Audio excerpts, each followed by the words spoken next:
A ver si no en algún momento tengo que apagar mi cámara porque este, no tengo buena señal. Sí, no te preocupes, si llega a ser necesario, sin problema. Ok. Mm, es que sí, la oigo como trabada. No te preocupes. A ver, ahí se ve, ¿no? Sí, ya la vemos bien. Ah, perfecto.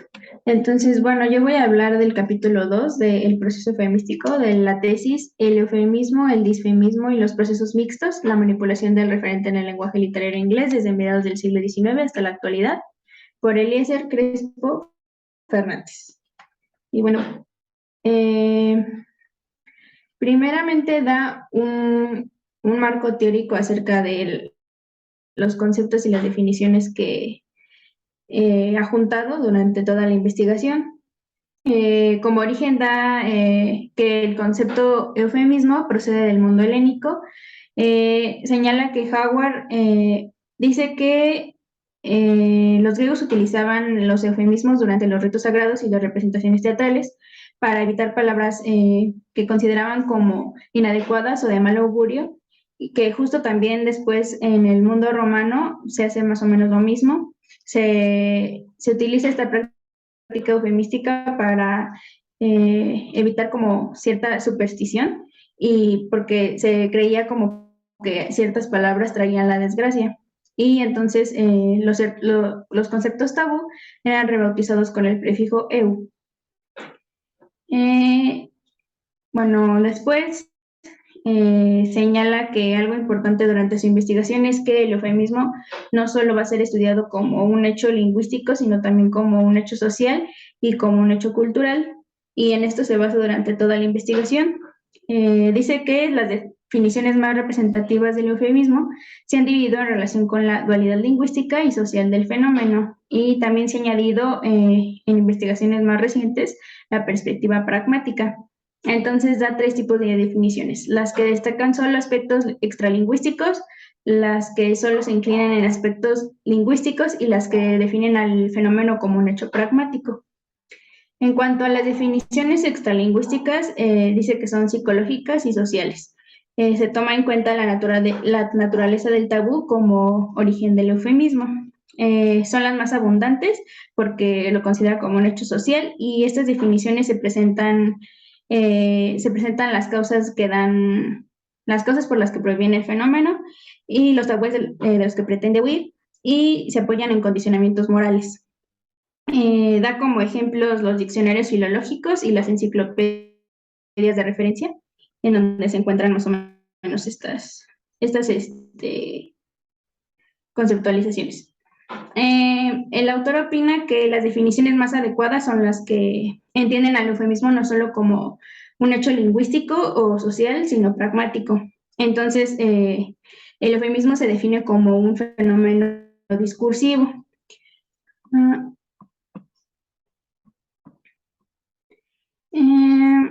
Porque los factores sociales y lingüísticos que constituyen el fenómeno se actualizan dentro de un determinado contexto o situación pragmática.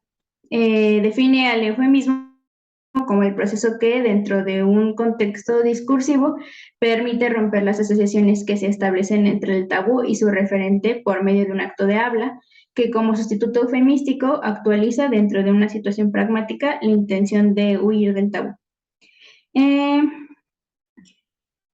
bueno, el eufemismo menciona que permite romper las asociaciones que se establecen entre el tabú y su referente por medio de un acto de habla, y se actualiza dentro de una situación pragmática, y entonces la definición pragmática que utiliza para esta investigación tiene tres características que las diferencia de las otras definiciones sociales y culturales, eh, que son que destaca la importancia del tabú como realidad psicológica y social que genera la sustitución eufemística, distingue claramente al eufemismo como proceso de unidad léxica o sustituto eufemístico, algo que las otras definiciones no hacen hincapié. Utilizan el vocablo eufemismo para referirse al resultado léxico del proceso, pero no al proceso en sí, Y la última dice que incluye al concepto de intención comunicativa, pues sin dicha intencionalidad, el eufemismo no se actualiza como tal. Entonces, el autor en esta investigación estudia el fenómeno lingüístico como lingüístico, pragmático y literario, que veremos después. Ahora, en cuanto al eufemismo y el tabú, las esferas de interdicción, que es una parte del primer capítulo, dice que el hablante recurre al eufemismo para suavizar, mitigar, disfrazar o eliminar aspectos que resulten incómodos en una determinada interacción o para preservar relaciones sociales en la comunicación. El eufemismo actúa sobre el tabú, rompiendo las asociaciones que éste mantiene con el referente y así lo disfraza, quitándole en su apariencia por lo menos sus posibles connotaciones negativas o directas en todo caso.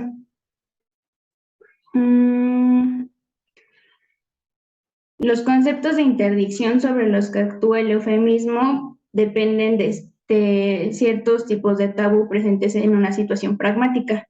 Y el autor plantea 6 esferas de interdicción que son la muerte, lo sobrenatural, la enfermedad, el sexo, las funciones corporales y el conflicto social. Y dentro de estas se engloban otros ámbitos que son lo sobrenatural, la religión y lo desconocido, en la enfermedades mortales y efectos de la enfermedad, el sexo, acto, conductas sociales, partes del cuerpo, y más específico, en las conductas se distinguen la prostitución, la homosexualidad y las desviaciones sexuales, según el autor. Después las funciones corporales, las escatológicas y las no escatológicas, y por último, en el conflicto social, las diferencias personales como cuestiones raciales o diferencias de tipo sexual, realidades indeseables y muestras de descortesía. Y dichos ámbitos tienden a generar un mayor número de eufemismos según la amenaza entre los hablantes, ¿no? O la represión que tiene dentro de la sociedad. Y un concepto creará un mayor número de eufemismos si se hace referencia a más de un tipo de tabú. Por ejemplo, da el ejemplo el SIDA, que entra como en el sexo, la enfermedad y las funciones corporales, etc. Y la vigencia de las esferas de interdicción es relativa porque la sociedad va cambiando. Entonces cambian los tipos de tabú y los tipos de eufemismos también. Y el tabú y el eufemismo son fenómenos que generan nuevos conceptos y términos interdictos, justamente que van sustituyendo a otros. En la siguiente parte del capítulo habla de la relatividad del eufemismo. El sustituto eufemístico es como fenómeno social, inestable y relativo. Presenta en la mayoría de los casos una breve existencia porque el sujeto está sujeto a una serie de condicionantes pragmáticos como la época, normas sociales, participantes en la comunicación, entre otros, que hacen variar al sustituto del término interdicto, pues se desgasta. Y una consecuencia del uso del sustituto es la contaminación del eufemismo con el concepto tabú, porque el vocablo o la expresión eufemística adquiere con el tiempo las connotaciones negativas que tiene el mismo tabú. Entonces, en ese momento se recurre a otro sustituto que igual durante cierto tiempo tendrá este desgaste, entonces se utilizará otro sustituto y así. Ahora bien, en cuanto a los fines y motivaciones del eufemismo, las motivaciones del hablante para utilizar el eufemismo están relacionadas con las causas del tabú que originan dicho proceso y responden a 2 principios básicos, uno de orden interno psicológico, que es el miedo, y otro de orden externo social, que es el pudor. Y estas motivaciones llevan a establecer 2 funciones básicas del eufemismo. La primera es que atenúa las connotaciones negativas de los términos tabú y aleja el miedo o respeto que ciertos términos infunden. Y la segunda es evitar lexías que puedan suponer cualquier tipo de tensión social en un intercambio comunicativo y así amenazar las relaciones sociales, la imagen del emisor o la sensibilidad del receptor. Y el autor distingue las finalidades de esta práctica eufemística que surgen al considerar el fenómeno como un hecho social.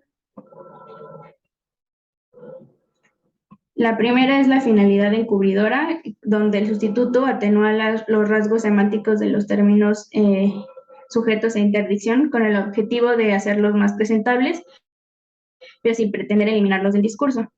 La segunda es la finalidad del tacto social, que justo es donde el eufemismo puede preservar las relaciones sociales que tienen los hablantes y la imagen del interlocutor, hacer más fluida la conversación porque se evitan términos incómodos o términos muy directos que puedan poner como en riesgo las relaciones que tienen los hablantes entre ellos, como faltas de respeto o descortesía inclusive. Después, la finalidad de acomodación e integración social, donde la opción de estilo que implica el uso eufemístico puede utilizarse por parte del emisor como medio de adaptación a su interlocutor. Después, la finalidad de dignificación y sensibilización social. El eufemismo pretende elevar lo trivial o cotidiano y otorgarle una aparente dignificación. Esto pasa, como lo decíamos en la sesión anterior, con los trabajos que se supone o socialmente vemos como inferiores o como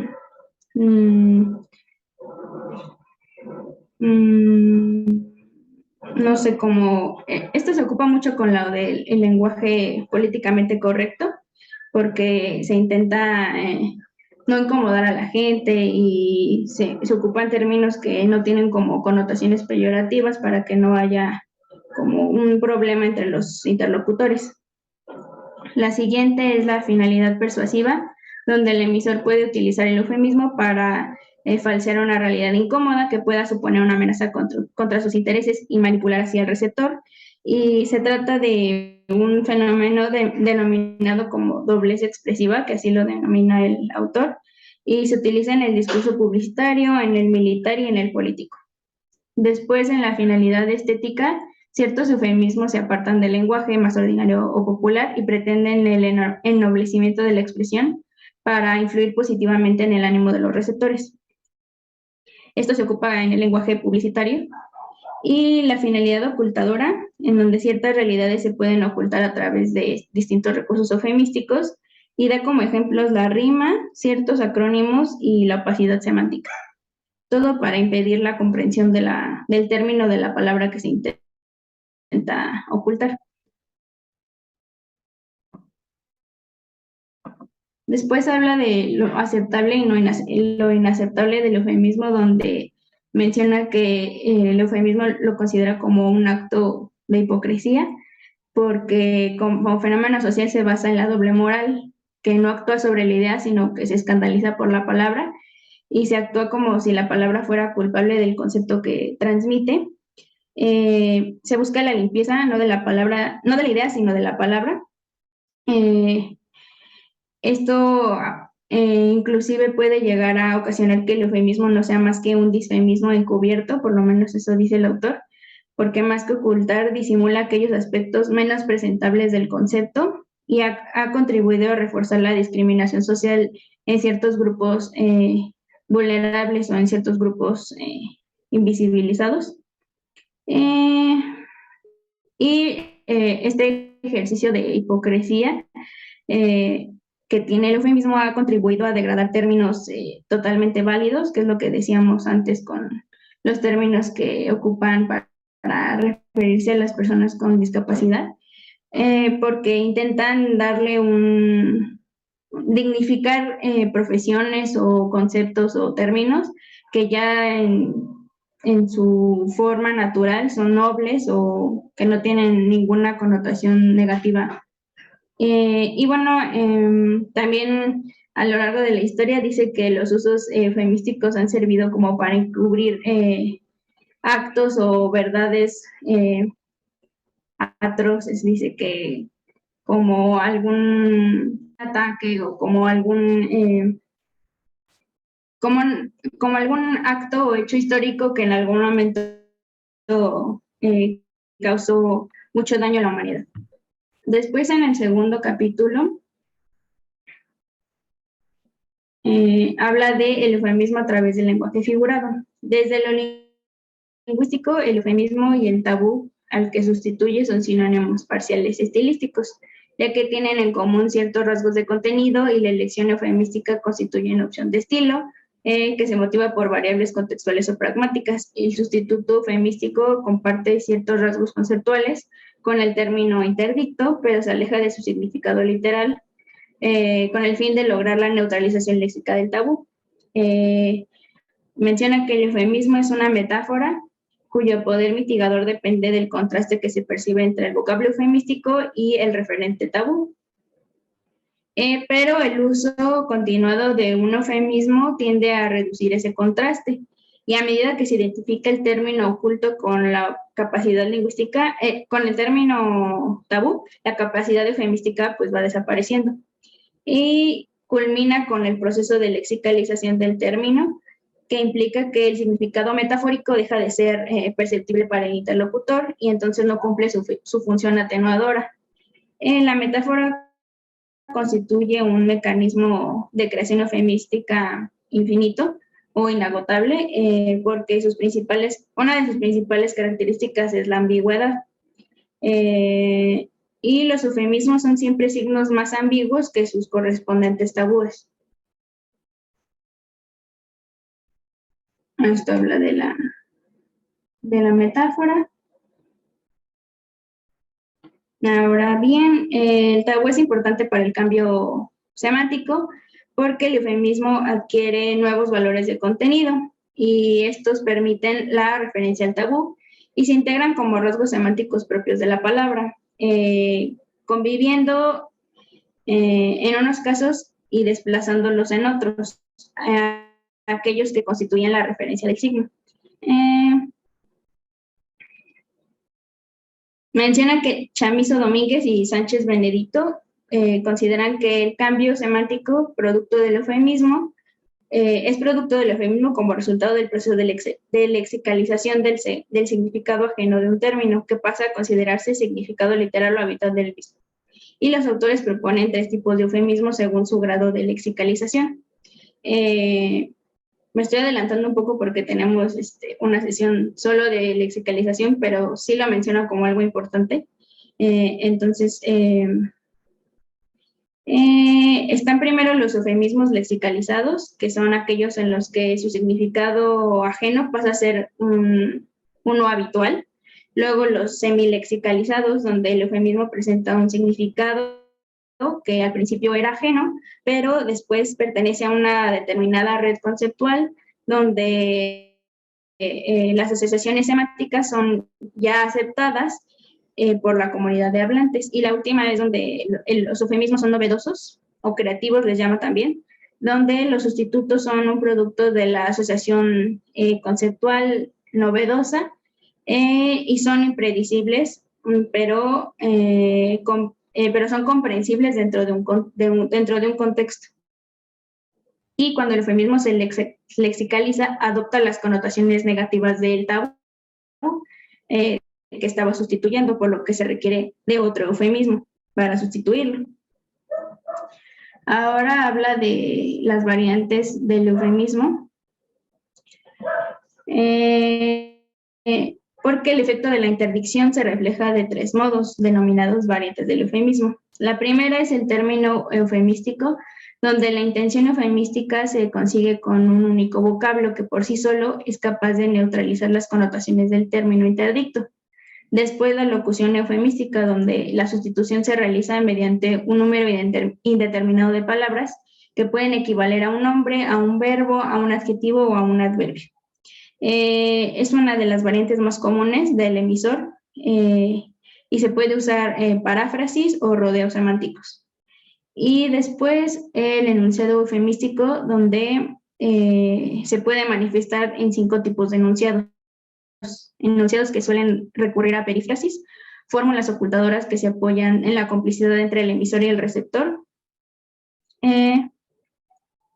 expresiones mitigadoras o de disculpa, que son como excusas antes de pronunciar algún enunciado, como cuando dicen, disculpa, ¿puedo hablarte de tal cosa? Esas son como las disculpas antes de pronunciar algún discurso.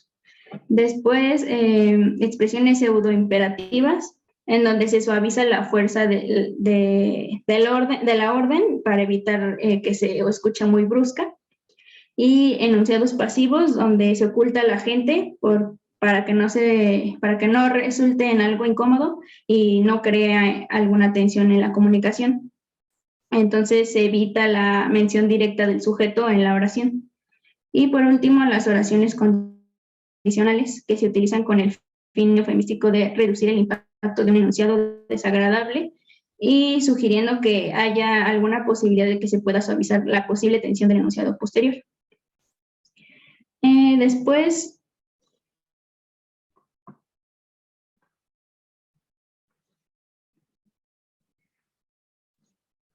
hablando de los recursos de formación del eufemismo, menciona que Senabre, que es otro autor, clasificó los eufemismos en denotativos o semánticos y no denotativos o formales, introduciendo en cada grupo sus correspondientes mecanismos generativos. La división de Senabre es el origen de otras clasificaciones en las que se especifican los recursos de formación eufemística en los planos formal y semántico, a los que añade el paralingüístico. Pero el autor se basó en los modelos de Warren y Casas Gómez de los mecanismos de eufemismo para proponer otra clasificación. Y dentro de sus aspectos no incluyó el nivel paralingüístico.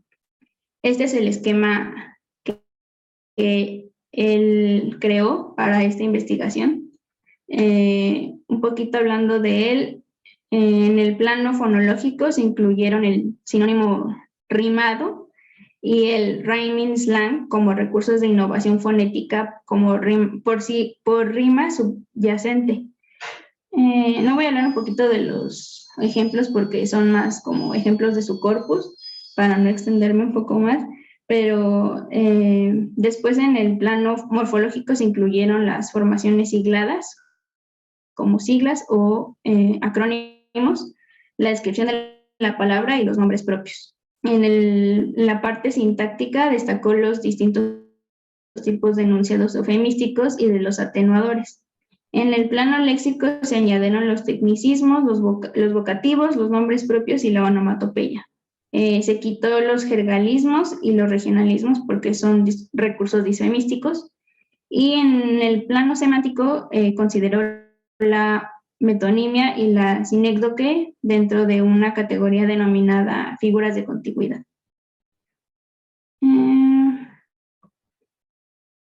Aquí está la parte léxica y semántica.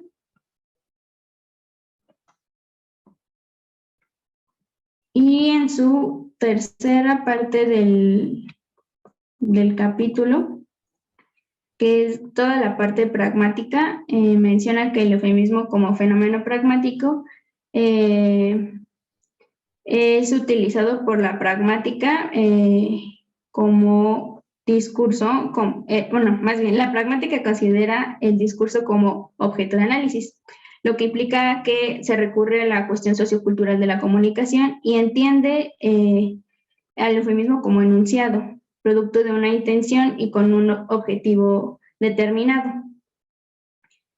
Habla de que Guillén Nieto establece 3 rasgos que definen esta perspectiva. La primera es la interdisciplinariedad, la segunda es el lenguaje como discurso y en acción, y la última es la importancia del contexto. El autor añade en esta investigación el proceso de interpretación del receptor como una parte importante para esto. Después habla del eufemismo y el contexto discursivo. Para el análisis del eufemismo se tiende a recurrir al análisis del contexto en el que surgen los enunciados eufemísticos. La razón por la que un hablante recurre al eufemismo se debe a una serie de parámetros contextuales de tipo cognitivo y sociocultural que incluyen la situación, los participantes y el marco sociocultural del acto comunicativo. El contexto resulta imprescindible para la comprensión de los enunciados y otorga al acto de habla su significado y valor eufemístico. No se puede afirmar que un enunciado actúa como eufemismo independientemente del contexto en el que aparezca.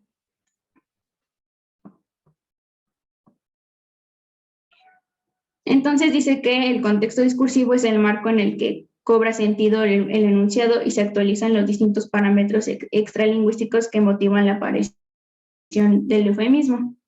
Y existen tipologías sobre el contexto que establecen las diferencias entre su plano extralingüístico y lingüístico.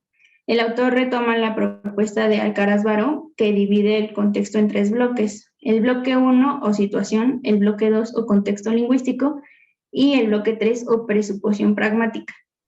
La dimensión espaciotemporal, que incluye el lugar, tiempo e identidad de los participantes, es el bloque 1, que es una de las vertientes que determina el eufemismo.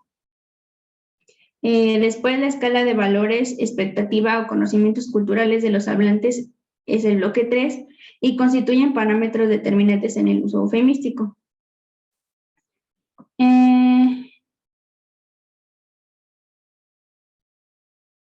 El eufemismo es por naturaleza ambiguo y la indeterminación semántica que presenta solo se evita gracias al conocimiento contextual del receptor, pues cualquier término, por impreciso que sea, se beneficiará de una cierta determinación dentro de su contexto.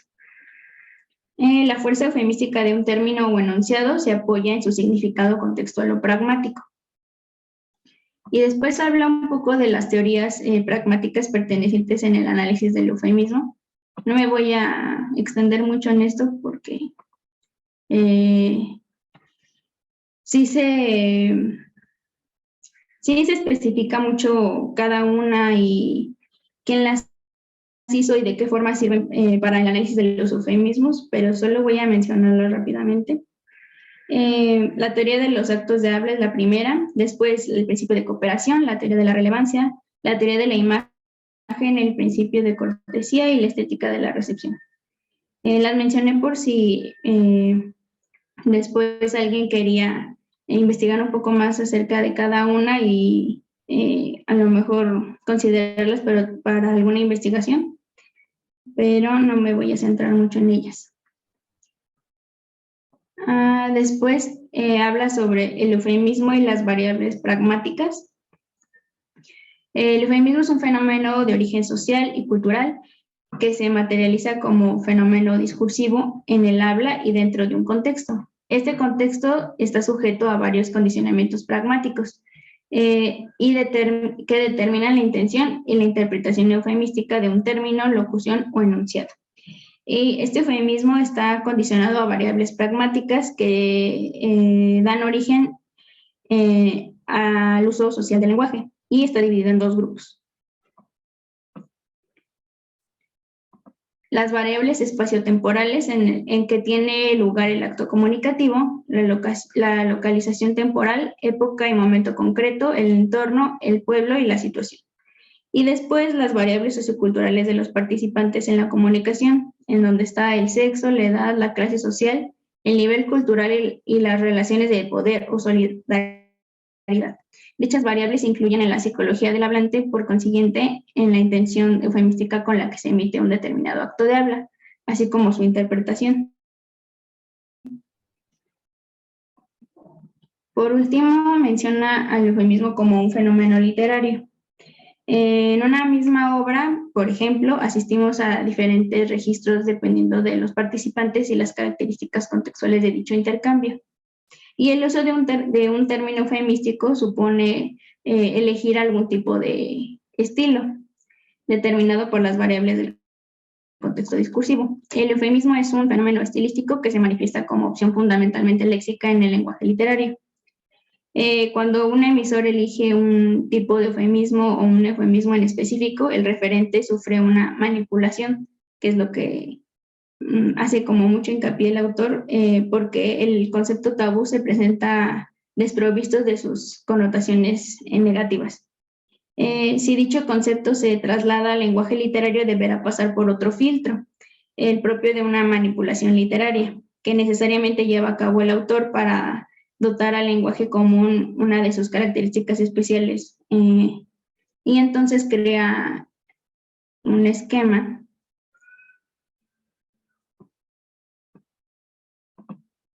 de la doble manipulación del eufemismo literario.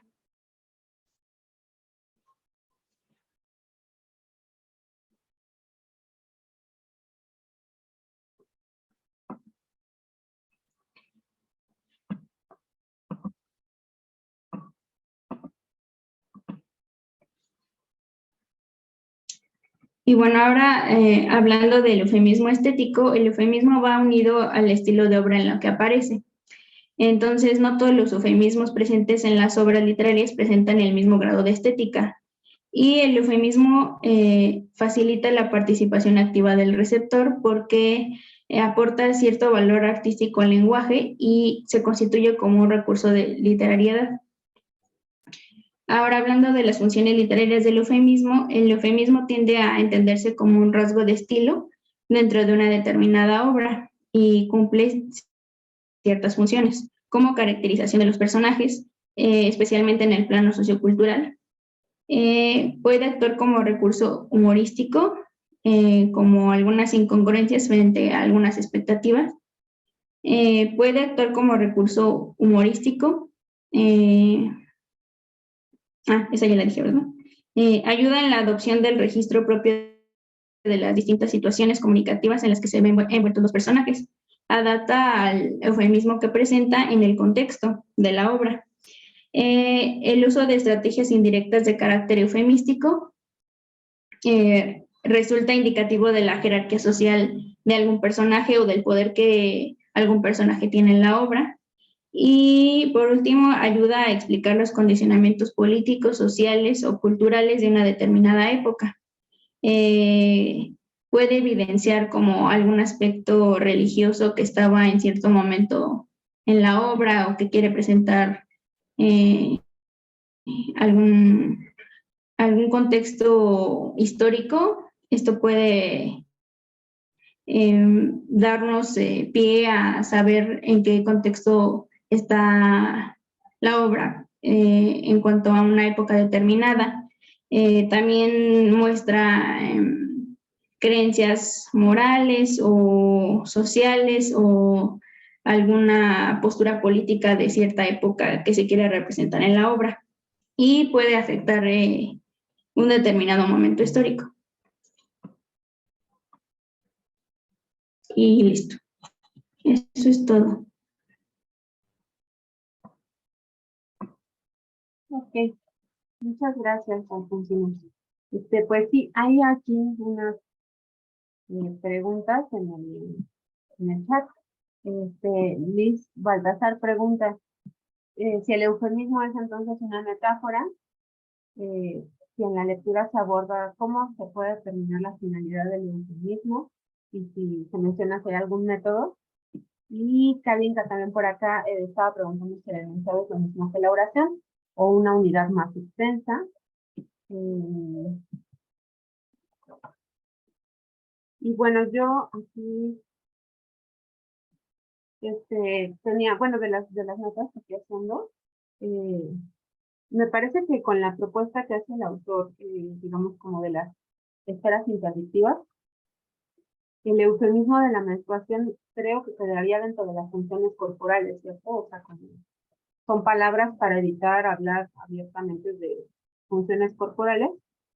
Y quería preguntarte qué opinabas tú, o sea, si así, haciendo la lectura, te había parecido que el marco teórico que él hace, como para dividir, por ejemplo, los eufemismos por su forma en términos, locuciones eufemísticas y enunciados, ¿te parecía útil para el tipo de material que tú tienes? O sea, ¿sí crees que ayude? Y si los mecanismos de creación también te parecían útiles, o sea, como clasificar por cuáles juegan con la fonética, cuáles parten de recursos léxicos. Esas preguntas son las que yo anoté, esas creo que sí irían directo para ti. Entonces, no sé si tú quieres decir algo y si de las otras dos, de metáfora y enunciado no, yo también le puedo ahí entrar un poquito. Bueno, creo que muchos de los eufemismos sí funcionan como una metáfora, porque justamente no mencionan al término como tal o literalmente. Ocupan otros términos o otros conceptos que se relacionan de alguna forma, pues no formal, diría yo, con el término tabú. Ahorita pondremos como algunos ejemplos. Y pues sí, la finalidad, ¿cómo determina la finalidad del eufemismo? Pues eso sí tendría que ser como considerando todos los aspectos de discurso, creo que incluso, como sí habría que estudiar como en qué sentido está planteado el eufemismo, ¿no? Cómo surge en el hablante. Creo que eso sí depende de cada tabú, siento, porque algunos podrían ser como por temor o algunos sí podrían ser por pudor en cuanto a los eufemismos que se refieren a, bueno, que intentan suavizar lo sexual o lo corporal. Ay, salud. Y el enunciado es una oración o unidad más extensa. Sí, puede ser más extensa, ¿no? O sea, puede ser una palabra o puede ser toda una oración, una locución, puede ser un verbo, como dice un adverbio. En cuanto a que si podíamos usar, ¿cómo me planteó la palabra, profesora? Que otra vez me podría plantear la pregunta otra vez. Sí, bueno, la idea es un poco como si estos marcos que él da para clasificación de eufemismos te parecen útiles. O sea, según la clasificación que él tiene de las esferas de interdicción, creo que ahí estamos de acuerdo, ¿no? El de la menstruación es una función como corporal. Pero no sé si así de pronto te pareció que sería útil para tu investigación separar pues sí, las muestras eufemísticas que tengas. Primero en esta clasificación que él hace de separar términos léxicos, locuciones y enunciados, ¿no? Son como tres niveles de unidades diferentes en su forma lingüística.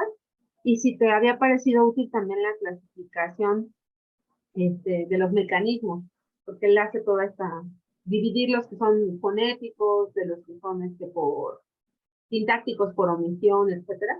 No sé si ahí así, de pronto los dice y dice, sí me ayudaría a organizar los ejemplos que tienes.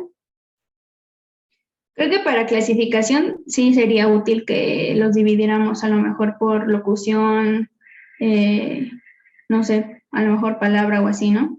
Porque justo hay algunos en donde se ocupa desde el verbo, ¿no? El verbo y no sé, un adjetivo o su atributo, ¿no? Por ejemplo, pero hay otros que sí solo son un sustantivo.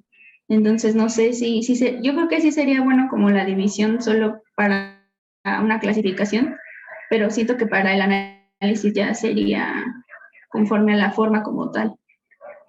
Y acerca de los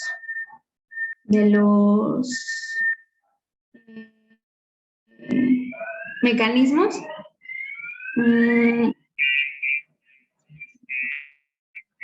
no sé, es que no, o sea, por ejemplo, él ocupa como las siglas, los nombres propios. A lo mejor en el plano léxico sí, porque ocupan tecnicismos, a lo mejor como un poco más de jerga, porque ocuparemos como más términos que son usados en ciertos lugares geográficos, y a lo mejor eso sí vendría bien que los ocupáramos, porque no son como tan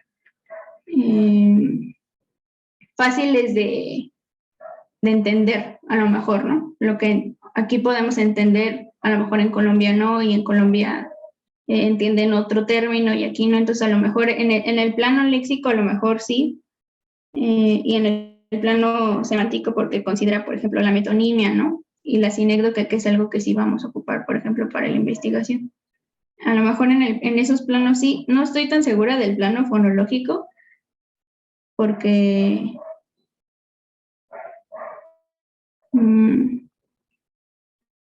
no sé, es que él tenía un poco, en su corpus era más largo, ¿no? Nosotras solo son como entradas léxicas, no sé qué también vendría como eso. O por lo menos no lo he notado en alguna muestra que tengamos que tenga esta característica como, no sé, como una rima o que ayude como al eufemismo. Sí, yo cuando vi no me conocía fonética o fonológica, pensé un poco en el ejemplo de menstruación, porque lo que se hace es afectar un fonema para que se parezca a las dos Sí. palabras, ¿no? Pero, Ujú. pero digo, o sea, es como para Como diablos en lugar de días, ¿no? por ejemplo, ajá, porque la asociación es por sonido también, sí. Ajá. Ujú. Pero creo que no serían tantas. No, es curioso, ¿no? No hay Ajá. normas de este tipo, pero sí me llamó la atención, no lo había pensado así. Este, por eso te preguntaba tú cómo lo veías. Pues muchas gracias, Alfonsina. Este, sí, yo estoy de acuerdo con Alfonsina, creo que cuando contesta la pregunta. En el eufemismo, digamos, como principio cognitivo, al menos de fondo, sí hay siempre una metáfora. Este, no solo porque es una palabra que sustituye a otra, que es el principio fundamental de la metáfora, ¿no? Entender un proceso en términos de otro, eh, sino porque muchas veces lo que hay detrás es también un proceso metafórico. Y pensemos en todos estos para decir que alguien se murió, ¿no? Como colgar los tenis, chupar faros, estirar la pata. Estamos entendiendo el proceso de muerte fisiológica por medio de otro proceso. Entonces, yo creo que sí, de hecho, es lo que hemos estado revisando para, bueno, la bibliografía de este seminario, pues la lingüística cognitiva parte, ¿no? Fundamentalmente de que el principio que hay detrás de los eufemismos sería metáfora y metonimia, ¿no? O hay un proceso metafórico o hay un proceso de tomar la parte por el todo para que se puedan generar las expresiones eufemísticas. No, no, nada. Y sí, del enunciado, lo dijo también bien Alfonsina, hay que recordar ahí, quienes ya lo vimos o quienes no lo hemos visto, este, a diferencia de la oración es la unidad de análisis sintáctico y es una construcción abstracta de uso de lenguaje que se apega a las normas gramaticales de una lengua. A diferencia de eso, el enunciado es una unidad de estudio pragmática. No importa, como en la oración, que tenga que estar presente un verbo conjugado, ¿no? Que es el requisito de la oración en términos sintácticos.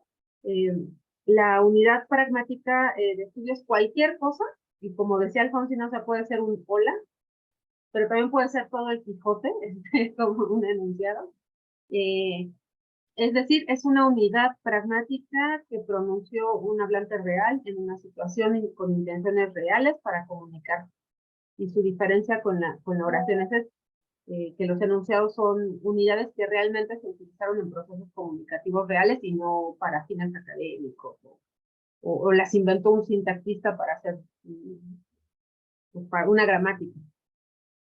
Y bueno, hay varios criterios, pero quien primero postula la idea, que ay, se me olvidó su nombre, Bakhtin, ajá, pues postula la idea de que hay cambio de enunciado, o sea, el inicio de un enunciado ocurre cuando un hablante abre la boca o comienza a escribir, y el enunciado se termina cuando hay cambio de flujo.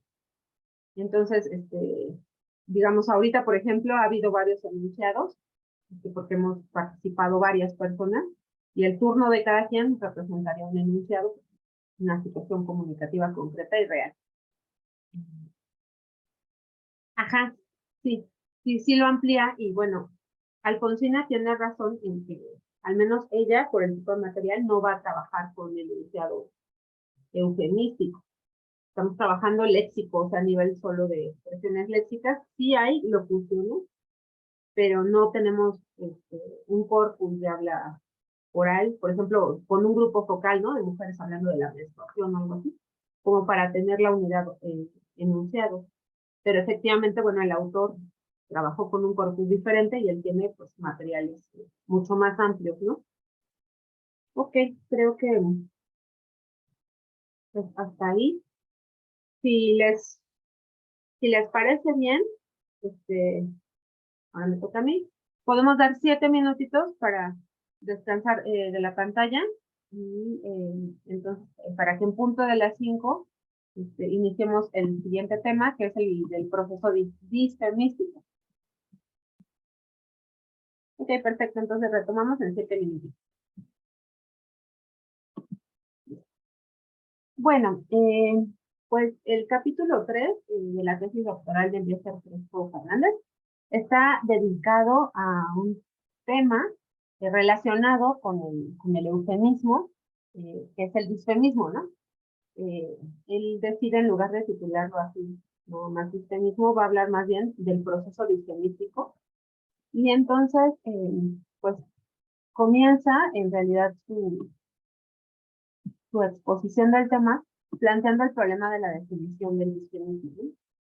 Y pues lo que él recupera es que prototípicamente en los estudios psicológicos se trata al disfemismo como el antónimo del eufemismo, es decir, hay términos que se utilizan para no decir cosas que están vinculadas con temas tabús en la sociedad, y de ahí se supone o se asume que también hay términos que hacen lo contrario, que serían los términos disfemísticos, que lo que hacen es poner descarnada y abiertamente por medio de términos los temas tabús.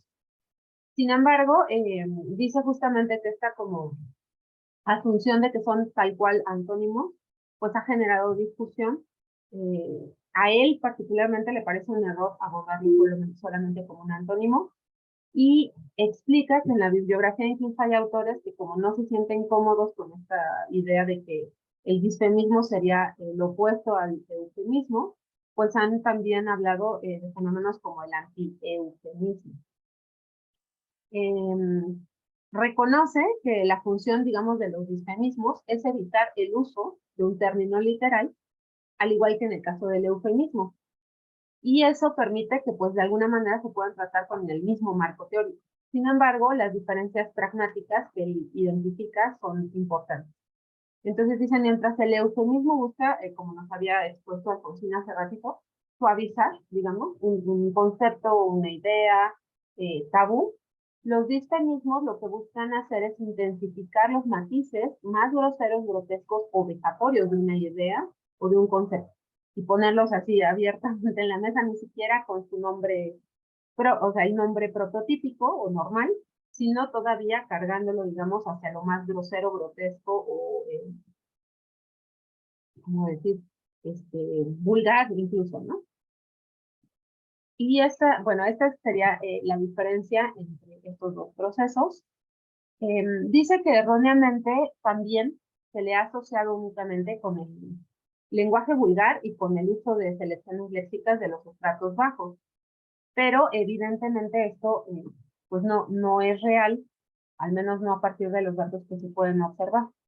El disfemismo como un comportamiento lingüístico ofensivo o inadecuado constituye en realidad una opción de estilo que tiene el hablante. Y eso no depende de su grado de formación, de su clase social, sino que depende fundamentalmente del contexto. Cuando perseguimos un objeto abiertamente vejatorio, degradante u ofensivo, vamos a recurrir entonces a los disfemismos, sin importar nuestros grados de estudio o si pertenecemos como a estratos bajos de la sociedad. Y también explica que no siempre, que es otra forma en que se han abordado en la literatura, no siempre son recursos lúdicos u humorísticos. Es cierto que muchos de los disfomismos tienen un componente de ironía y burla, pero también pueden adoptar otras formas, como la del insulto o la imprecación, que ya no tendrían un tono jocoso.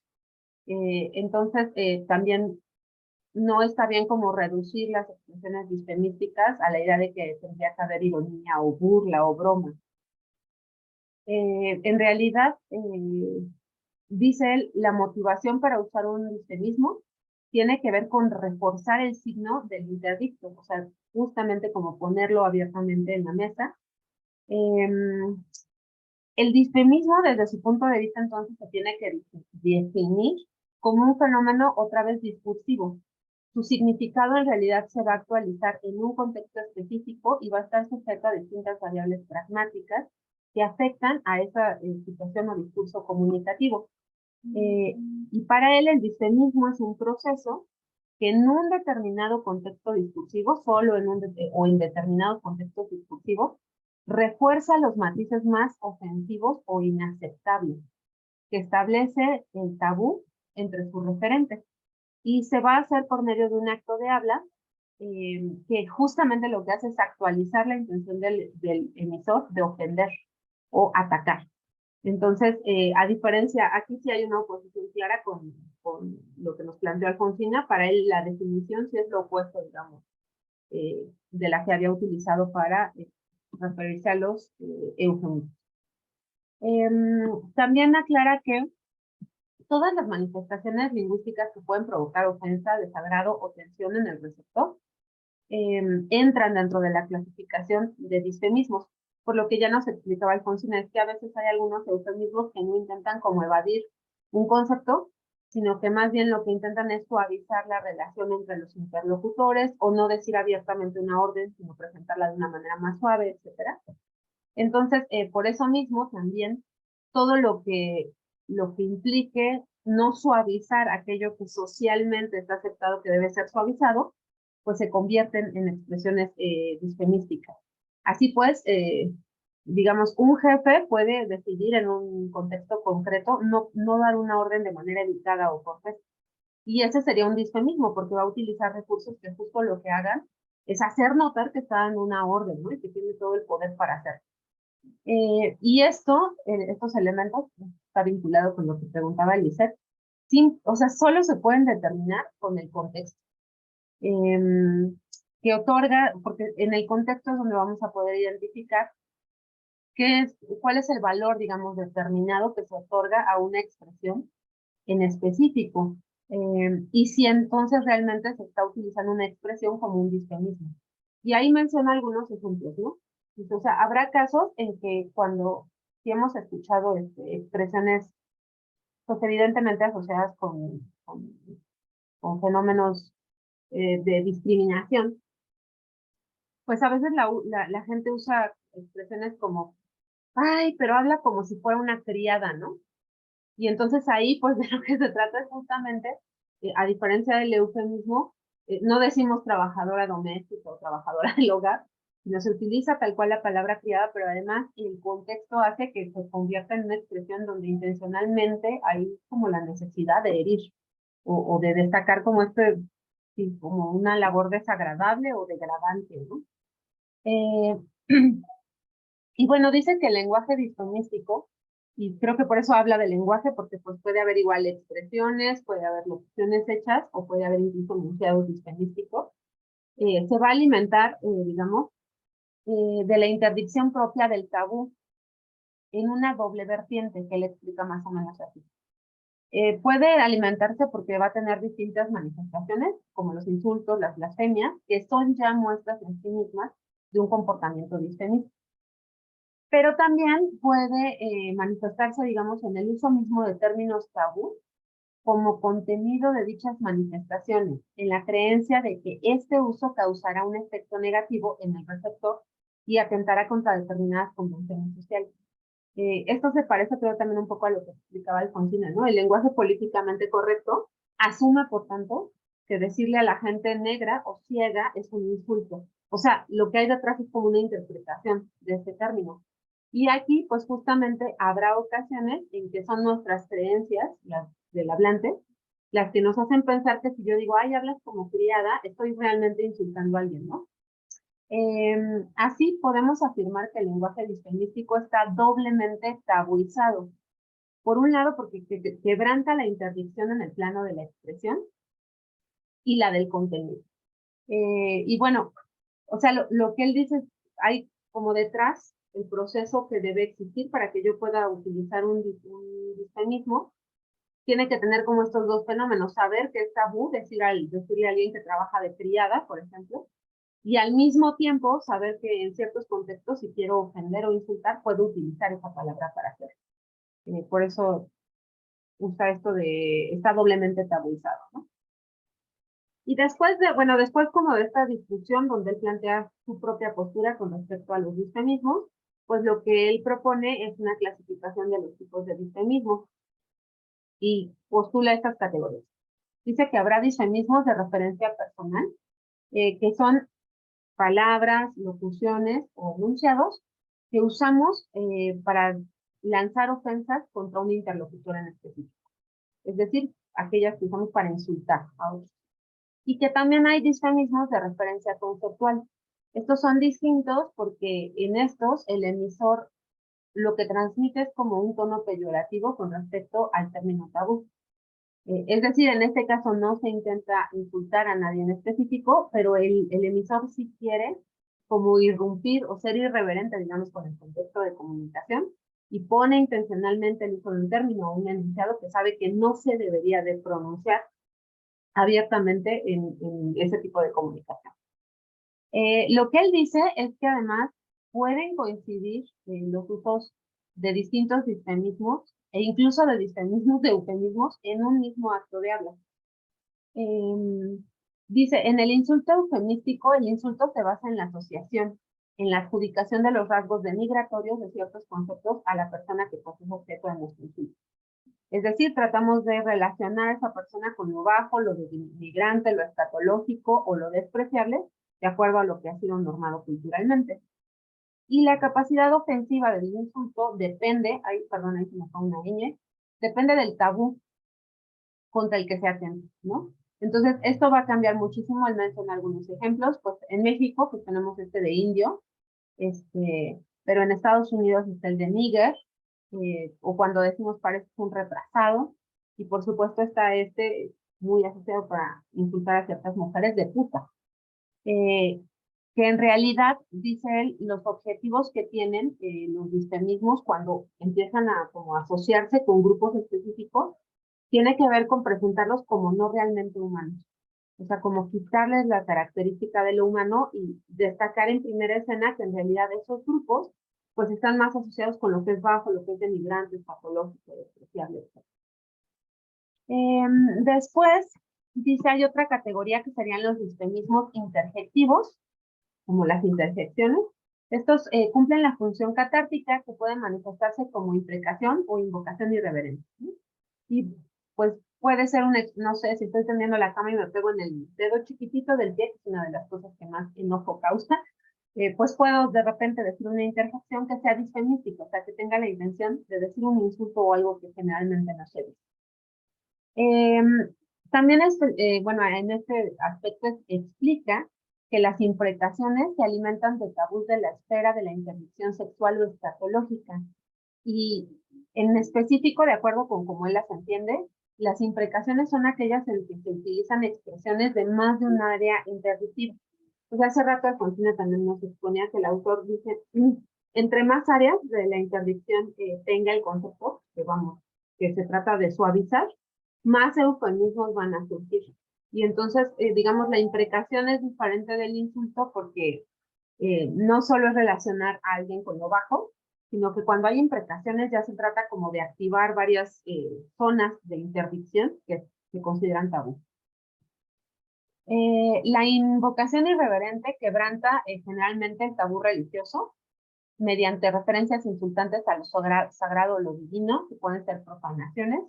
Por ejemplo, tomar el nombre de los sagrados sin respeto o las blasfemias que se hacen con alta carga ofensiva, ¿no?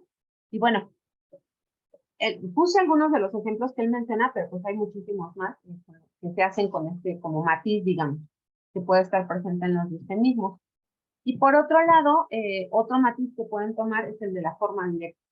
Y en este caso, los disfemismos emiten enunciados o términos directos y pues justamente la función disfemística reside en la brusquedad de ciertas formas sin elementos atenuadores o de cortesía. Es un poco lo que pasa cuando, incluso en términos de conversación, cuando alguien justo te interpela sin haber como dicho lo que decía Alfonsina, ¿no? Oye, disculpa, ¿te puedo preguntar algo?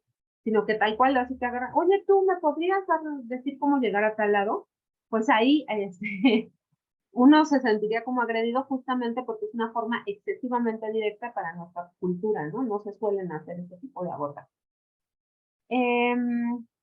La intención de ampliar el tabú propia del disfemismo se puede conseguir con el recurso del humor. No tiene por qué ser cómico, pero puede serlo.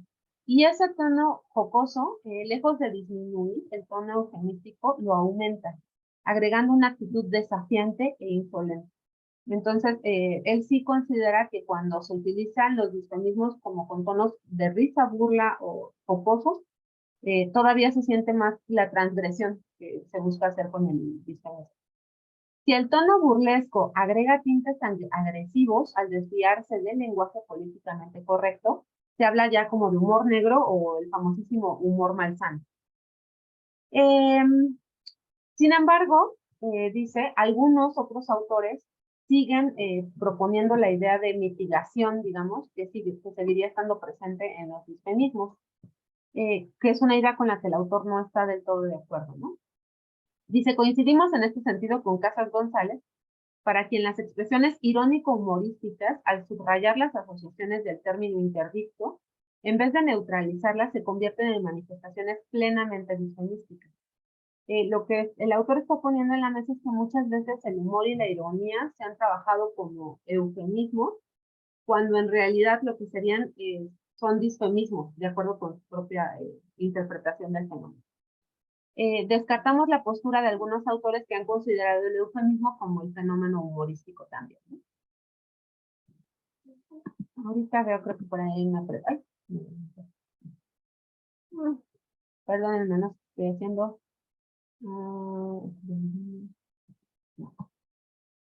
Sí, gracias, Alfonso.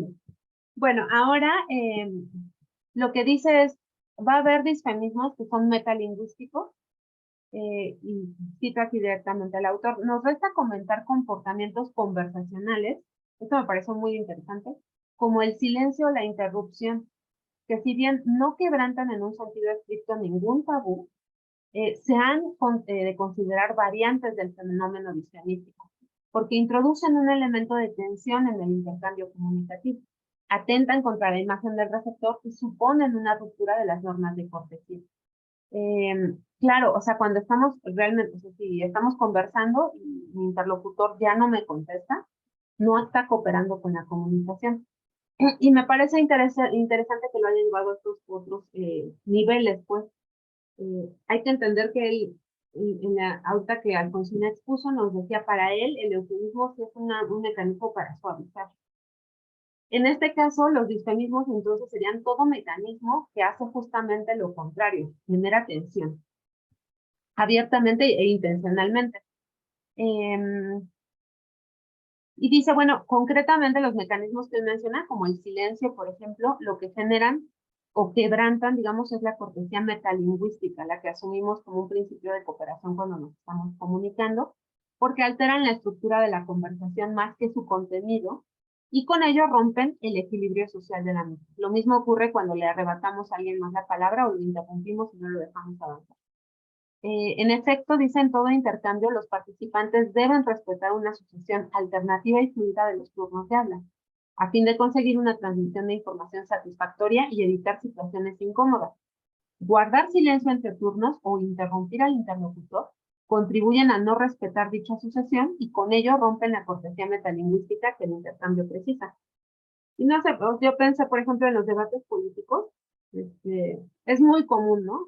Digo, ahora están más normados, hay tiempo, etcétera, y tú no puedes interrumpir al otro justamente, porque si no hubiera esa norma, pues se arrebatarían la palabra el uno al otro intencionalmente. Ahora, en cuanto a los fines del disfemismo, pues él explica que entre los fines que él ha identificado, pues está por un lado el ataque verbal, con el objetivo de degradar y menospreciar al interlocutor, pero también dice que hay otros usos que ha encontrado en el corpus, que más bien lo que quieren es como construir identidad en términos de rebeldía social. O sea, a veces lo que se busca al usar los disfemismos en un discurso, pensamos, por ejemplo, en un diálogo entre autoridades y estudiantes, el estudiante puede decidir abiertamente utilizar una grosería o abiertamente un término disfemístico para mostrar también como su rebeldía social no acata las normas de cómo se debe hablar en este tipo de estados. Ahí también me faltó una perdón. Pero en otras ocasiones, en realidad, su función es liberar tensiones, liberar enojo o lograr equilibrio emocional, aunque no siempre se logre, que es el que identifica con el tipo de interjecciones, ¿no? Cuando voy por la calle, un coche se me avienta y nada más grito de repente una grosería, pues sería el objetivo liberar tensión. También pueden tener finalidad persuasiva, como menoscabar la imagen de alguien más. Y entonces justamente pienso en cosas como, cuando se dice, no sé, oleadas de migrantes se llegan a México y dejan todo puerco, incluso hacen del baño, lo podrían decir todavía más específicamente, en las plazas públicas, pues la finalidad tal cual es degradar la imagen de los migrantes y convencernos de que no deberíamos de aceptarlos. O, perdón, la finalidad de poder social. Este también me parece muy interesante. La autora asume que quien puede pronunciar disfemismos en una situación comunicativa tiene más poder que los interlocutores que no pueden hacer. Entonces, muchas veces lo que se hace es decir algún disfemismo para hacer una gala de poder. Yo sí puedo usar groserías en este espacio de comunicación.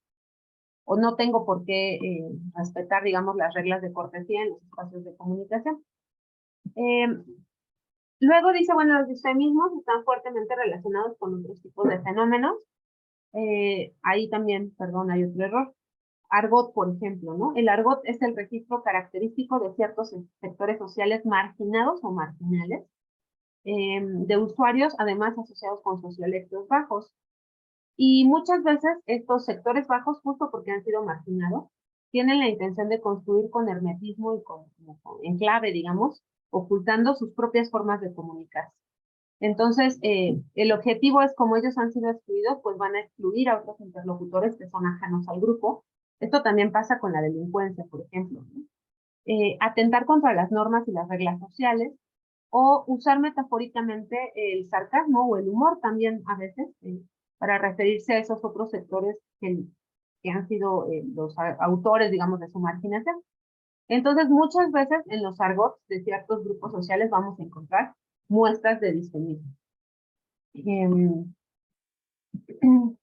El argot no es en sí mismo, dice, un lenguaje disfemístico, pues cumple dos funciones básicas, ninguna de las cuales se puede calificar como propias del disfemismo. Por un lado, la de hacer como una ocultación semántica que permite que se comuniquen ciertas realidades sin peligro de ser comprendidos por miembros ajenos al grupo. Y por otro lado, la de cohesión e identificación de grupo. Sin embargo, es cierto que dentro de el argot vamos a poder encontrar algunos ejemplos de disfemismo. También habla del disfemismo como un fenómeno lingüístico, y en este caso, pues dice, bueno, en primer lugar, los disfemismos tienen cierta cercanía con el fenómeno semántico de la sinonimia. El sustituto disfemístico, por tanto, intensifica ciertos rasgos conceptuales con un signo tabú al que sustituye, constituyendo al mismo tiempo una opción de estilo del emisor en un determinado contexto, en consonancia con su propio propósito ofensivo. De tal manera que decir, por ejemplo, es la sirvienta, la criada o la trabajadora doméstica, pues forman una especie de sinonimia, de relación semántica de sinonimia, pero cada una de estas tiene cargas distintas, ¿no? La trabajadora doméstica, por ejemplo, pues intenta suavizar justamente lo que consideramos que es denigrante de un trabajo, mientras que el de criada, pues lo que hace es intensificar justamente y confrontar, poner en la mesa eso que nos parece denigrante. Suponen también una traslación semántica porque el término se sustituye por otro con el que sostiene una relación de semejanza en los aspectos más despectivos del signo tabú. El autor lo dice más o menos así. De lo dicho, parece quedar claro que el disfemismo comparte las características lingüísticas con su antónimo, que sería el eufemismo. Cumplen la misma función, constituyen casos de parasinonimia y se suelen apoyar en el lenguaje figurado, los dos. Sin embargo, el disfemismo presenta notas definitorias que lo caracterizan como un fenómeno lingüístico con respecto al eufemismo. Y justamente lo que va a intentar es explicar cuáles son esas pues, notas definitorias, digamos. Que son. Dice, hay disfemismos fosilizados y pierden su sentido o el sentido ofensivo original. Pero también, igual que en los eufemismos, me parece que también lo destaca, el cambio semántico que produce el disfemismo no degrada, sino ennoblece el sentido de las palabras. Esto es muy chistoso, pero sí lo he visto, y lo habíamos platicado ya la sesión pasada, ¿no? Por ejemplo, el término nigger, que sí es, tiene una carga muy fuerte, si lo dice un blanco hacia un negro. Pero entre negros sí se puede usar uno con el otro y se dice con orgullo, o sea, es como decir soy chairo, como cuando se usa con orgullo, soy negro, o sí, soy criada y qué. Entonces, esto también me parece interesante porque últimamente, por ejemplo, también entre las jóvenes hay una como recuperación del término perra, ¿no? Que si bien tenía antes el objetivo de poner crudamente sobre la mesa ciertas características asociadas como negativas con una mujer, ocurre ahora el fenómeno contrario. Se llaman así con el objetivo como de ennoblecer de nuevo el término, ¿no? Me parece como interesante. Dice también que frente al carácter inestable del eufemismo, que va a generar una multiplicidad de sustitutos para un determinado tabú, como nos decía Alfonsina, cuando se desgastan, el disfemismo presenta en general una naturaleza menos fugaz. Como que su fuerza ofensiva, aquí de los tacos, está en registro español, de las groserías, de las imprecaciones o blasfemias, se desgastan el uso y deben ser periódicamente reforzados en sus connotaciones peyorativas a fin de no perder capacidad para conmocionar al receptor. Pero parece ser que esto no ocurre de la manera tan, como decir, fructífera y frecuente como ocurriría de acuerdo con el autor con los eufemismos. Y después también habla de las variantes del disfemismo. Lo que dice es que los disfemismos se pueden materializar en muy distintas variantes lingüísticas. Otra vez, usa la misma clasificación, hay términos disfemísticos, solo palabras que tienen esa función. Locuciones disfemísticas, pues sí, personas con capacidades diferentes, ¿no? Hace rato decíamos, eso sería todo el eufemismo. Pues también podríamos tener toda una frase hecha para usarla como disfemismo. Y enunciados disfemísticos. Entre los que localiza, de los enunciados que podrían ser disfemísticos, son aquellos que intensifican las connotaciones tabú, enunciados que atentan contra la cortesía propia de la comunicación, enunciados de referencia explícita a realidades incómodas y enunciados de hipérbole de características negativas. Y en realidad termina otra vez diciendo que solo puede ser la intención y el contexto lo que nos permita notar si hay una carga disfemística o eufemística.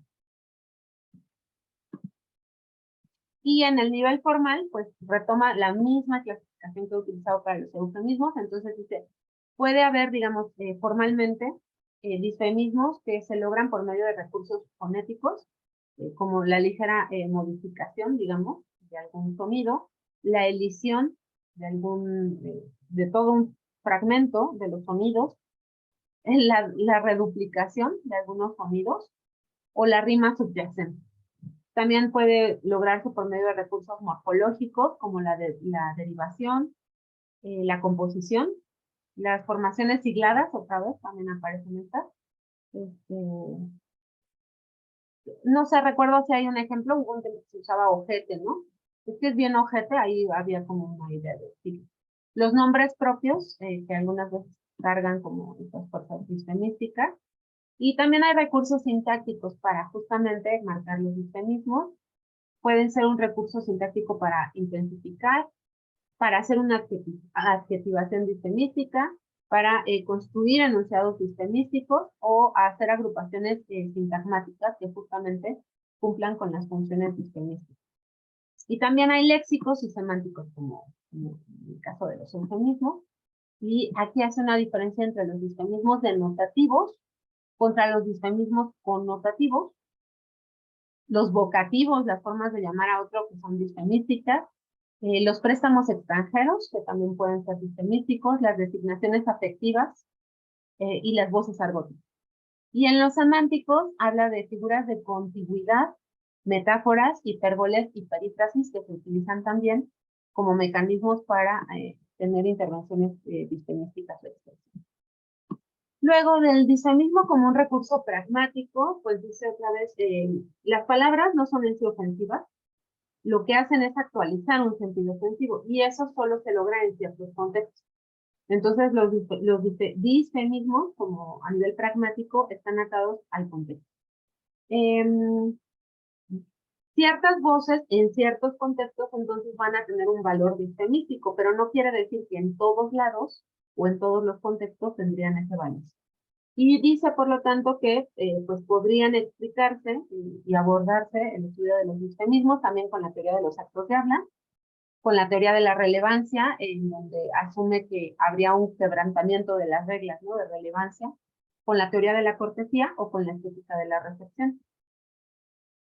Y bueno, entre las variables que para eso son importantes y deben estar en el contexto, justamente para determinar, ahí se me fue, los disfemismos, pues está la localización temporal y espacial, el entorno o situación, la edad y el sexo, el nivel sociocultural y el poder o influencia social que se tiene, y por supuesto también que tiene el interlocutor y que tienen los escuchas, porque a veces ahí es donde se pueden notar contextos que ayudan a entender por qué se usaron los disfemismos.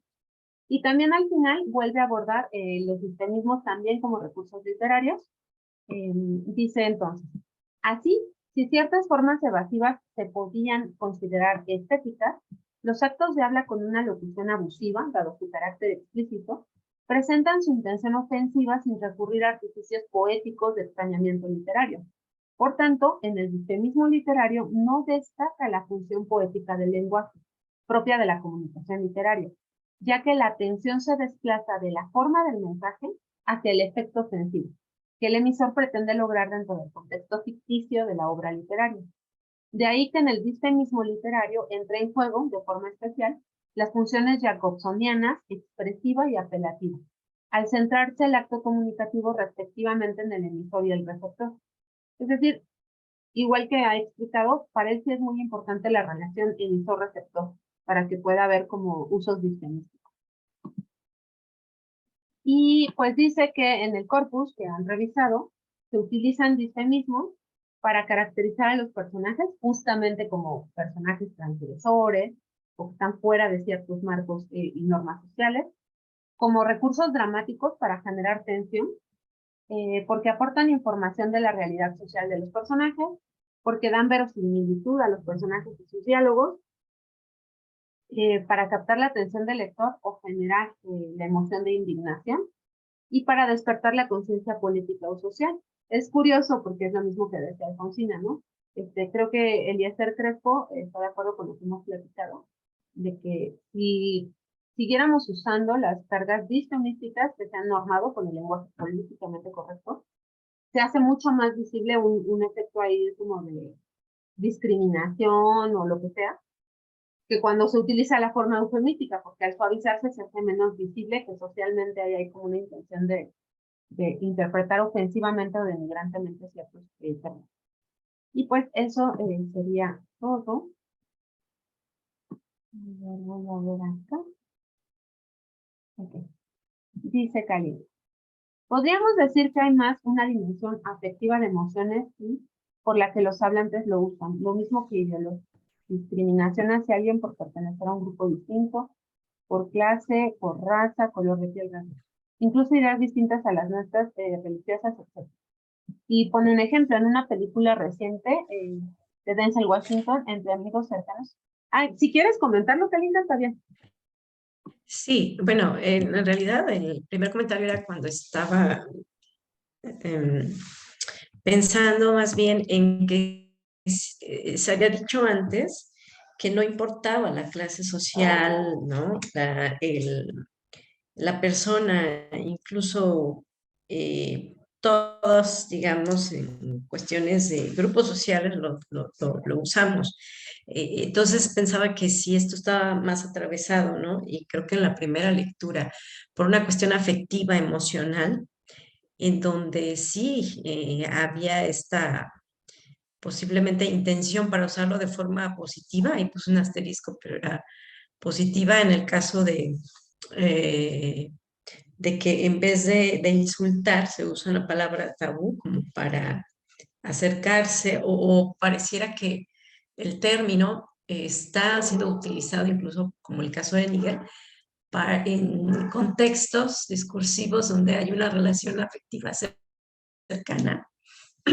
Y esto pues cambia un poco, ¿no? Esta cuestión de intensificarlo, su sentido de que pudiera ser de humor malsano o de imprecación, insulto.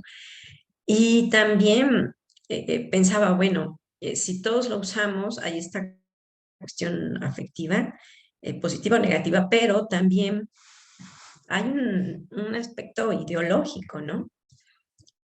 Eh, por el cual, o sea, que iría quizás más allá, quizás sí, de actitudes negativas hacia un grupo social, pero porque la persona que lo dice, el hablante, ostenta estas ideas, o sea, su sistema de creencias es un poco, pues para algunos cuestionable en el sentido de que llega a ser hasta discriminatorio, ¿no?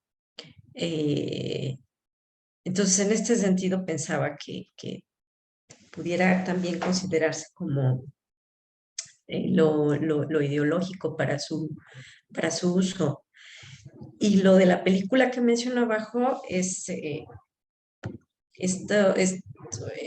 el contexto de relación cordial entre los amigos.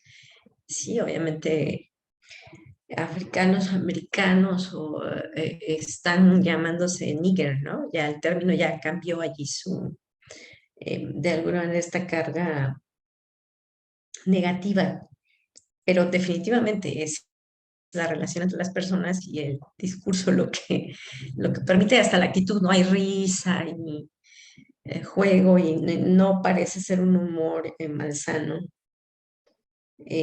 Pero esto en referencia a lo que decía, si lo pronunciara o lo dijera un hablante blanco, allí tal vez igual la situación tendría que definir con qué intención lo dice, ¿no? Porque igual y puedes haber una relación de amistad entre alguien blanco y otro negro, por usar el término, y se permiten llamarse nigger, ¿no? Creo que incluso hay raperos blancos, no sé si en el fenómeno del rap, la música, también creo que es un poco causa extrañeza oír hablar hasta con se contestan en las rimas y son blancos rapeando como si estuvieran, y sus contrincantes son negros, pero están a igual en ese sentido, ¿no? Y no hay problema. No recuerdo los nombres, pero creo que también en ese contexto de la música y el rap se da mucho el uso de estos términos y hay raperos blancos que los usan muy bien y rapean así como haz de cuenta que nada más hace falta pintarse de negro la cara y estás oyendo, no podrías distinguir, ¿no? Si por el color de piel, pero en uso lo expresan. Sí, cierto, muchas gracias, Aleja, y los ejemplos.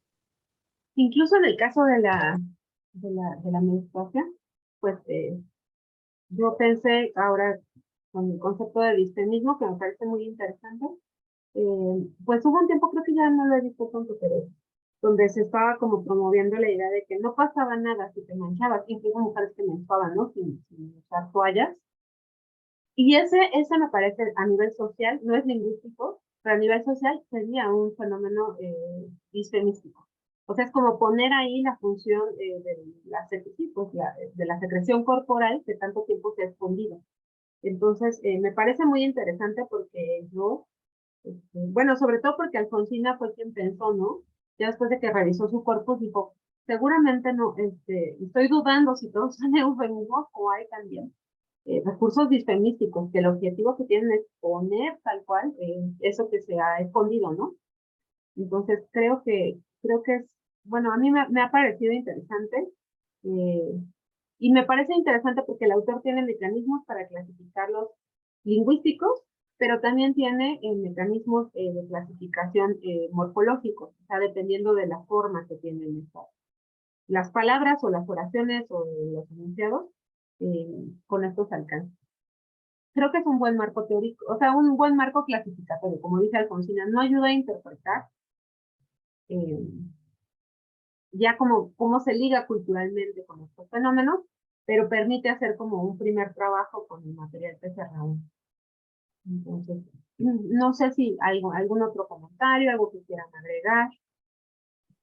Bueno, yo quería preguntar que si todo, por ejemplo, hablaba de la parte de la finalidad sarcástica. Y quería yo preguntar si todo el enunciado sarcástico es disfemismo o solo ciertas palabras. Eso es lo que no tengo duda. Sí, es una buena pregunta. A ver,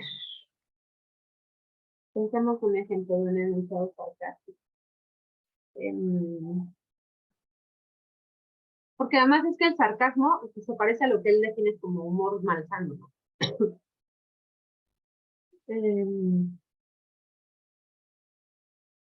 Pero yo creo que también va a depender de si todo el enunciado como que activa en la enunciación, pues un concepto, o sea, una idea disfemística, o solo es un fragmento, porque tienes razón.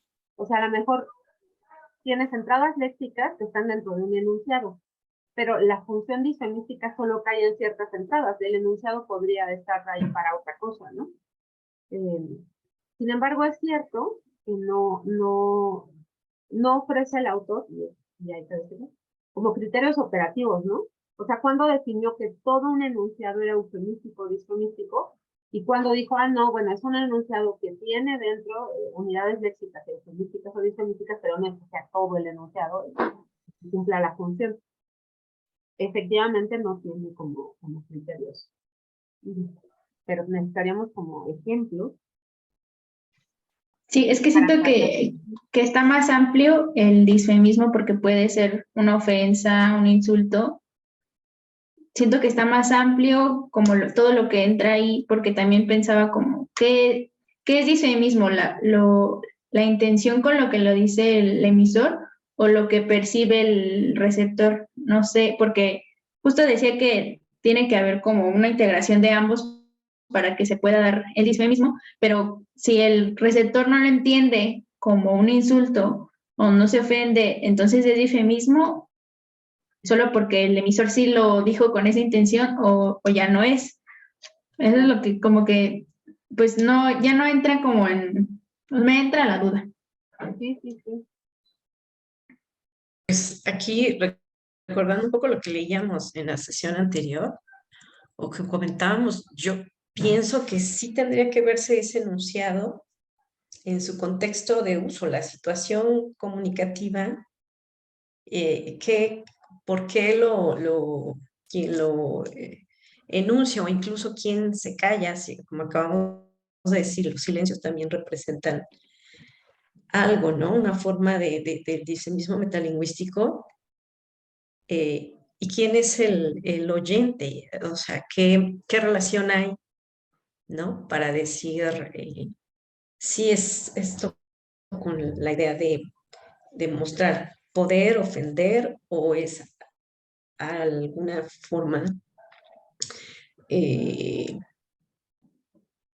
cuando de un humor en donde incluso puede manifestarse cierta cercanía, ¿no? Como en el caso de usar níger, pero entre amigos, que sin ni siquiera llegar incluso a un humor malsano, ¿no? Creo que eso sería la unidad de análisis, tal vez, ¿no? En el analizar el discurso, ver esto, y que a lo mejor toma más allá de 1 o 2 turnos para poder saber qué responden o qué sucede, ¿no? Yo creo que por allí iría, bueno, pues se me ocurre, ¿no? Quizás herramientas más del análisis del discurso, no sé, no he visto el libro más adelante, si menciona habla de socasas, ¿no? Como herramientas para analizarlo ya en el discurso, ¿no? Sobre transcripciones o alguna cuestión así, sobre textos, ¿no? Claro. Muy bien. Sí, pues podríamos darnos, bueno, a la tarea de revisar, incluso revisar la parte metodológica de la tesis, porque a lo mejor en la metodológica sí especifica cómo decidió que cuándo eran enunciados, cuándo eran frases o locuciones y cuándo eran solo términos léxicos, para ver si encontramos ahí como un poco más de luz, al menos de los que estos autores han utilizado. Porque efectivamente, si todo está en el contexto, no es fácil, pues construir criterios de cuándo vas a definir qué es cada cosa, ¿no? O sea, depende de muchas variables, como decía Kalinka, la situación, el contexto de uso, el mismo enunciado, ¿no? La respuesta del interlocutor, etc. Entonces, creo que podríamos hacer eso. Tenemos en realidad solo 2 textos más, y esto no es un examen ni nada, pero no sé, Liz, si tú crees poder o exponer en un breve resumen uno de los textos que habíamos asignado inicialmente. Digo, sabemos que todo se retrasó, las fechas cambiaron, y te pregunto más bien como para ir pensando si tenemos una otra reunión, si a ti sí te gustaría exponer un texto.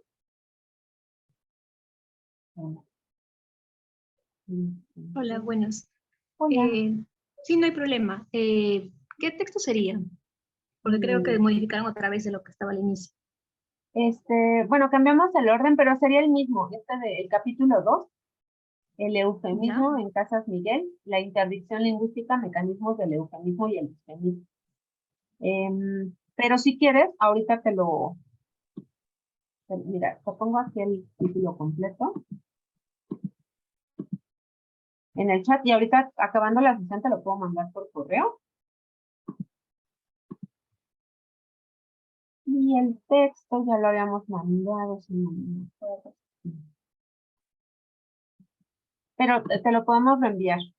Entonces, si tú estás de acuerdo, podríamos dejar que se ponga la siguiente cuestión. Ana Regina no llegó. Y ella tenía el texto.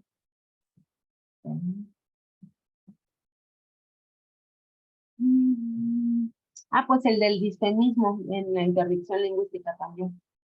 Como las definiciones básicas, supongo. Nosotros abordamos ahorita lo de los procesos.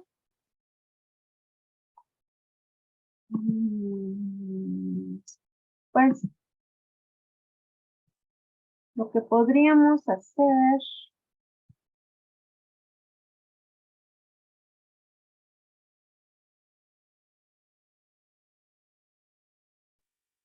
pues podemos para dar tiempo, si les parece bien, no vernos la siguiente semana, sino en 15 días, que sería miércoles, perdón, jueves 3 de noviembre, ya después del puente del Día de Muertos. Y bueno, si están de acuerdo, puedo yo preparar el capítulo que le tocaba a Regina para que agotemos lo que estaba en la lista. Ajá, que es el de el eufemismo. Fíjate. Me sigo especializando en esto. Ay, muchas gracias, Alfonsina, gracias. Ahí está el texto listamente, si ya lo quieres mejor descargar. Y entonces la siguiente sesión expondría Liz y luego yo. Y a lo mejor lo que podemos hacer es, Alfonsina a lo mejor puede terminar de echarle un ojo a la tesis de Eliezer Crespo, a ver si la metodología define, ¿no? Cómo hizo los cortes para saber cuándo era todo el enunciado y que tenía la carga eufemística. Y a lo mejor calienta, no para presentarlo ni nada, pero puede revisar si más adelante en el libro también hay algún fragmento, capítulo que aborde justamente como una propuesta. Ok. Sí, sí. ¿Y les Lo parece ubico, bien entonces claro. que nos veamos el jueves 3 de noviembre a las 4 de la tarde? Sí, Perfecto. a mí me parece bien. Ok. Perfecto, pues entonces muchas gracias. Si alguien por alguna razón se va interesando más igual Alfonsina está trabajando un tema muy específico, pero si fuera tu caso, Liz, y te interesa cierto tipo de eufemismos o disfemismos, te puedes irnos contando para que abordemos con las exposiciones ejemplos más concretos con respecto a esto, ¿no? Entonces, yo por las áreas nada más del destino, creo que o sea, me empieza a interesar cómo Chairo, en algunos contextos, se convierte en un uso disfemístico, asociado con naco, toda una gama de, entonces estoy recogiendo algunos tweets y algunos memes donde se ve muy claramente el uso de Chairo en ese sentido, como de borrego, sin voluntad, sin decisión propia, etcétera. pero todavía no tengo nada como muy armado, ¿no? Vamos que a la luz de las lecturas, me estoy sintiendo esa inquietud. Y las demás pueden, si de repente dicen, ay, me llamó la atención este fenómeno, pues ponerlo, porque siempre es más rico como pensarlo también en ejemplos, ¿no? Concretos. Y pues eso sería todo. Espero que no sufran mucho con estos fríos días. Y pues estamos en contacto y nos veríamos entonces el jueves 3 para agotar ya las otras 2 lecturas que nos quedaban pendientes. Sí, perfecto. Muchas gracias a todas. Gracias a Muchas todas. gracias. Buen día. Gracias, hasta luego. Hasta luego.